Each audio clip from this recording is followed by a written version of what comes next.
Japan میں 100 سال سے زائد عمر کے شہریوں کی تعداد میں تاریخی اضافہ دیکھنے میں آیا ہے، جہاں ایسے معمر افراد کی کل تعداد 90,000 سے تجاوز کر گئی ہے۔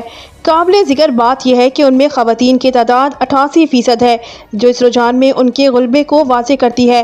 وزارت صحت، محنت اور بہبود کے تازہ اعداد و شمار کے مطابق ملک میں 100 سال یا اس سے زیادہ عمر کی خواتین کی تعداد ریکارڈ 90,000 سے بھی زیادہ ہو گئی ہے۔ اس طرح جاپان دنیا کے ان ممالک میں سر فہرست ہے جہاں طویل العمر افراد کی سب سے زیادہ آبادی پائی جاتی ہے۔ ماہرین کے مطابق اس غیر معمولی اضافے کی متعدد وجوہات ہیں۔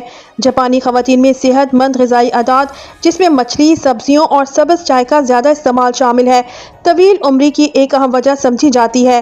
اس کے علاوہ اعلیٰ معیار کی صحت کی دیکھ بھال کی سہولیات، باقاعدہ طبی معائنے اور بیماریوں کی بروقت تشخیص بھی اہم کردار ادا کرتی ہے۔ معاشرتی سطح پر جاپانی معاشرہ بزرگوں کا احترام کرتا ہے اور انہیں فعال رکھنے پر زور دیتا ہے، جس سے ان کی ذہنی اور جسمانی صحت برقرار رہتی ہے۔ نیز خواتین میں تمباکو نوشی اور شراب نوشی جیسی مضر عادات کا شرح مردوں کے مقابلے میں کم ہونا بھی ایک اہم عنصر ہے۔ حکومتی اعداد و شمار پہ یہ بھی ظاہر کرتے ہیں کہ جاپان میں طویل العمری کا رجحان گزشتہ 5 دہائیوں سے مسلسل بڑھ رہا ہے۔ 1963 میں جب یہ ریکارڈ رکھنا شروع کیا گیا تھا تو ملک میں صرف 153 سال سے زائد عمر کے افراد ہیں۔